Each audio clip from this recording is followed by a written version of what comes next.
Okay folks, Belgrade Beat on the streets, coming to you from Dorchal. No, actually it's East London. Here on a little business trip. I wanted to explain to you why I don't live in London. Why I prefer to live in Belgrade. So, story is I'm from Toronto, Canada. You might know this already. Slavic German heritage, mixed, something Slav, German, don't know which I am. Part Slavic, mine's German, whatever. And for years and years and years I wanted to get out of my home country, home city of Toronto, and move to Europe. So I found Belgrade in 2008 and loved the place, but it was hard to make money there, so I was bouncing back and forth. Then I moved to London. When I moved to London, I was doing it as a challenge to myself. I never really liked the vibe of London. It was like all the things I hated about Toronto kind of amplified or something. But I moved here to challenge myself. And what a challenge it was.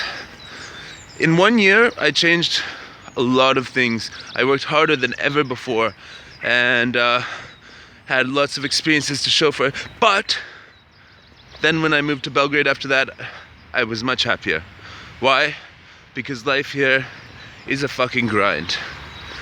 People here are cold, and really distant, and have this weird mix of a superiority complex and massive amounts of insecurities about themselves and massive emotional repression and all that stuff is what I sort of think. Yeah.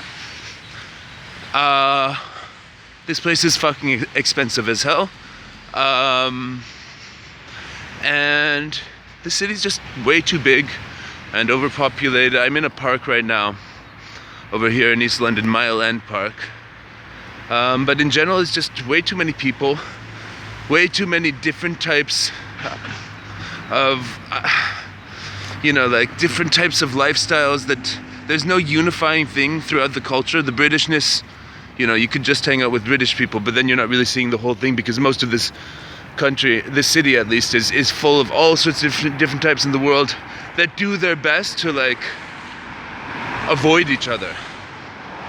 And the number one reason is that I don't live here anymore is because the housing is really crap unless you have really so much money.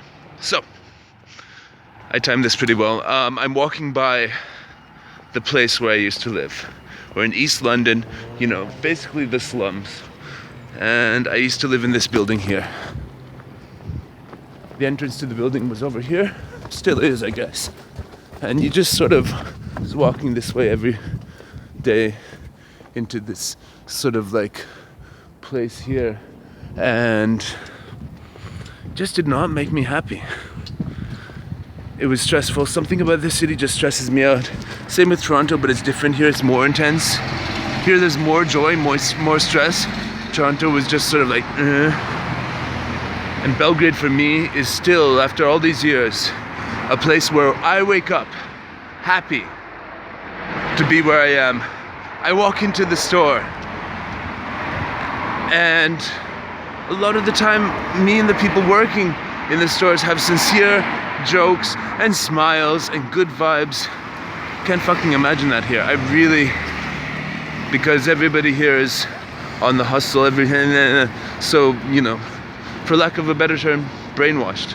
And there's almost no way to connect to other human beings in a meaningful way, in the same way I do in Belgrade. So I miss Belgrade the whole time I was here. Let's say, and I didn't even live with British people here. I lived with some Hungarians. You never really know how many Hungarians you're living with in London because they all just pile them into the rooms and stuff. And there was an Italian guy, he was okay.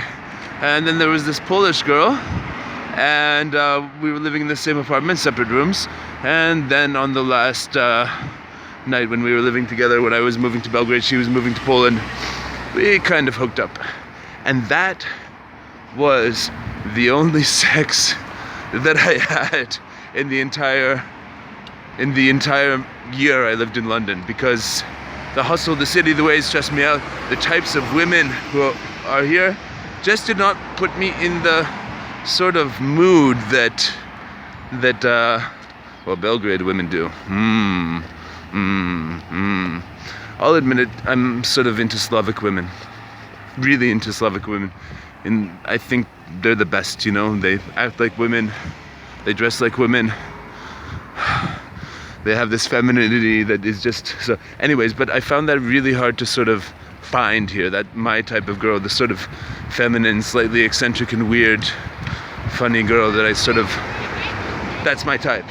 And here it's like almost impossible, and if you do meet one, it's gonna be almost impossible to date her because she probably lives in some place like far away. And when I was here, my brain was fucked. You know, I had my band going, my full-time job in the office and the glass cage, and I just wanted out. I just wanted out. And so after 1 year, got out, moved to Belgrade. And people say, well, couldn't you make more money if you lived in London? Yes and no. I mean, now I actually own a company here in the UK, and it makes money, which I use to live in Serbia. That's the first thing. Second of all, I was making £2,000 a month here, and to rent the shitty little room in that shitty shithole back there costs £510 a month in shared accommodation. Compared to Belgrade rent, oh my god, the accommodation is shit, the plumbing doesn't work, and all this stuff. So basically, I can just tell you that about 2,000 euros a month, 2,000 pounds a month was about the same standard of living you get in Belgrade for 800 euros a month. Or 800 euros in Belgrade is better than 2,000 pounds a month here, somehow, in a weird way.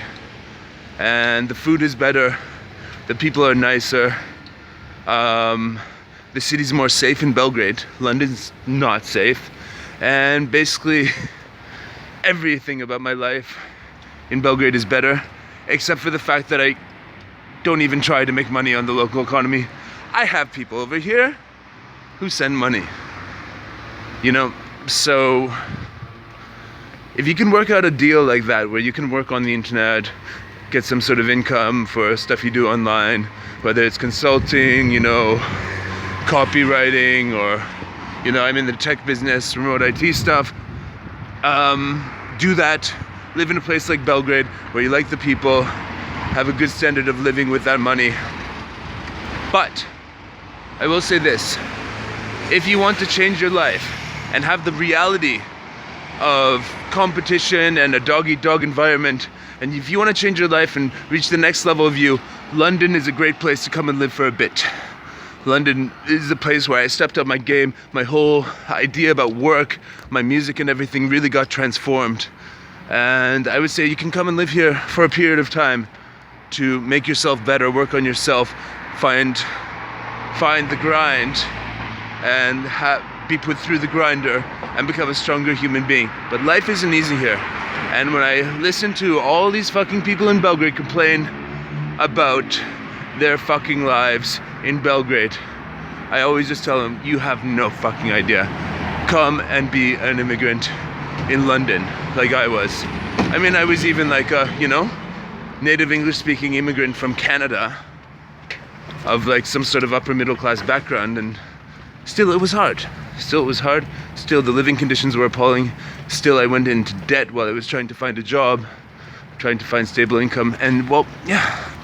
So check out living in Belgrade, check out all of that stuff. Come to a place like London to challenge yourself. But when it's time to get out, it's time to get out. And places like Belgrade are where you can make a nice home, nice work-life balance. And yeah, that's pretty much it, folks. Eric Moot, Belgrade Beat, on the streets of East London, Mile End, Grove Road, 2017. Shouts out to my subscribers, love you guys. If you haven't subscribed yet, join the club. It's growing. Soon we will have events in Belgrade where we can speak our minds about things in person, and hopefully get some of these haters who write the nasty comments coming and seeing if they're actually nasty people. Anyways, here we are, folks. London. The glory, the pain, the chaos. I'm in it for the money. I come here once every 2 months, and well, basically they send money so I can make my life in Belgrade awesome. Ciao, folks. Eric signing out. Subscribe, whatever, you know. Thumbs up if you like it. You know the drill. See you guys later.